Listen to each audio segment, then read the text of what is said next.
भारत सरकार के एमएसएमई मंत्रालय झारखंड इकाई और बोकारो स्टील प्लांट के संयुक्त तत्वावधान में आयोजित 2 दिवसीय विक्रेता विकास कार्यक्रम और औद्योगिक प्रदर्शनी ने क्रेता और विक्रेताओं दोनों को उत्साह से भर दिया है।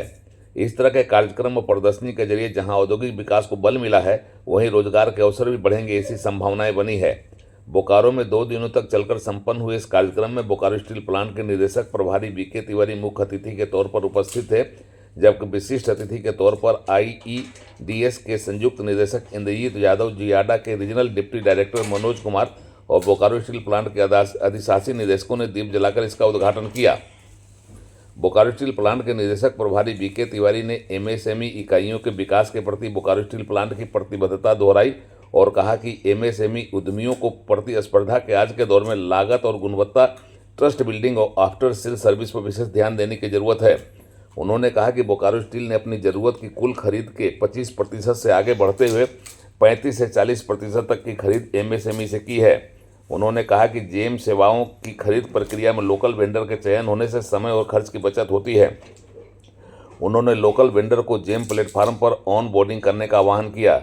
इस मौके पर औद्योगिक विकास की प्रदर्शनी भी लगाई गई, जिसका विधिवत उद्घाटन मुख्य अतिथि बीके तिवारी ने किया। जियाडा के regional deputy director Manoj Kumar ने इस कार्यक्रम को एमएसएमई उद्योगों के लिए एक बेहतर मंच बताया, जो पब्लिक सेक्टर अंडरटेकिंग की जरूरत को समझकर अपने प्रोडक्ट को उसकी आवश्यकता के अनुरूप बनाकर औद्योगिक विकास में आगे बढ़ सकें। आईईडीएस के संयुक्त निदेशक इंद्रजीत यादव ने इस अवसर को एक बेहतर मंच बताया, जहां संभावनाएं, समस्या और समाधान तीनों उपलब्ध रहेंगे और इसके एक दूसरे के निकट आने में और सहूलियत होगी। 2 दिनों तक चले इस कार्यक्रम के जरिए कई तरह के आयोजन किए गए और यह कोशिश की गई कि पब्लिक सेक्टर अंडरटेकिंग को जहां इससे लाभ पहुंच सके, वहीं एमएसएमई उद्यमियों को भी इसका लाभ मिले और इसका औद्योगिक विकास के साथ साथ रोजगार सृजन के अवसर को भी बनाने बढ़ाने में भूमिका हो। इस आयोजन ने आयोजकों को उत्साह से भरा है तो उद्यमियों को भी उत्साह से भरा है और उम्मीद की जाती है कि आने वाले समय में इसका बेहतरीन परिणाम सामने आएगा। बोकारो जैसे औद्योगिक विकास के संभावनाओं वाले जिले तथा झारखंड में एमएसएमई उद्योगों को इसका बेहतर लाभ मिलेगा, ऐसी उम्मीद बनी है। उन्होंने भी अपना एक स्टॉल वहाँ पर लिया है, ये अधिकारी वहाँ पे उपलब्ध रहेंगे। एमएसएमई जो है इनफॉर्मल तरीके से उन अधिकारियों के साथ चर्चा कर सकती है। बीएसएल ऐसे कौन से प्रोडक्ट हैं जो कि एमएसएमई से डायरेक्टली ले सकते हैं, उसका क्या स्पेसिफिकेशन है, उसकी क्या प्रोसीजर्स है, क्या क्वालिटी नॉर्म्स है, इसके बारे में चर्चा करने का आपको 1-2 दिन का समय मिलेगा। यही इस कार्यक्रम का मुख्य उद्देश्य है।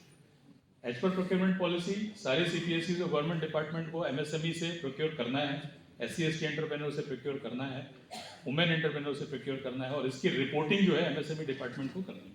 तो इनके लिए तो ये मैंडेटरी और ये चाह भी रहे हैं कि इनको एक अच्छा वेंडर जो है वो आसपास के इलाके में मिल जाए, क्योंकि कोई भी ये नहीं चाहता कि आपकी सप्लाई जो है वो बॉम्बे से आए और दिल्ली से आए और उसके बाद उसके लिए फॉलोअप आपको करना पड़े।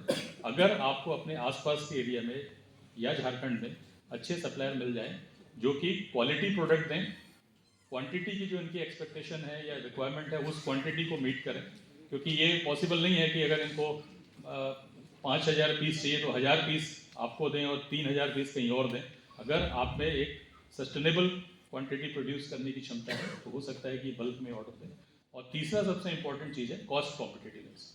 कॉस्ट कॉम्पिटिटिवनेस का इसलिए ज़रूरी है क्योंकि आज के माहौल में, जेम के माहौल में, अगर आप कॉम्पिटिटिव नहीं हैं तो आप उस ऑर्डर्स को अवेल नहीं कर सकते हैं। तो ये इनके लिए आवश्यक है। जब तक micro, small and medium enterprises आगे नहीं बढ़ेगी, युवाओं में रोजगार की कोई संभावना नहीं है। सरकार 1000 योजना लागू कर रही है, लेकिन उस योजना को धरातल पर कैसे लागू किया जाए, इसकी बात आज 2 दिन में बड़े उद्योगों को भी समझाया गया और छोटे उद्योगों को भी समझाया गया और दोनों को जो है क्वेश्चन आंसर सेशन करके बैंक भी इसमें भाग लिया, लार्ज स्केल भी था, डेवलपमेंट अथॉरिटी भी था और जितने भी छोटे छोटे माइक्रो एंड स्मॉल इंडस्ट्री सभी लोग थे और इसमें करीबन 70 के आसपास स्टॉल लगाए गए जो सब प्रकार के थे और बड़े उद्योग भी थे।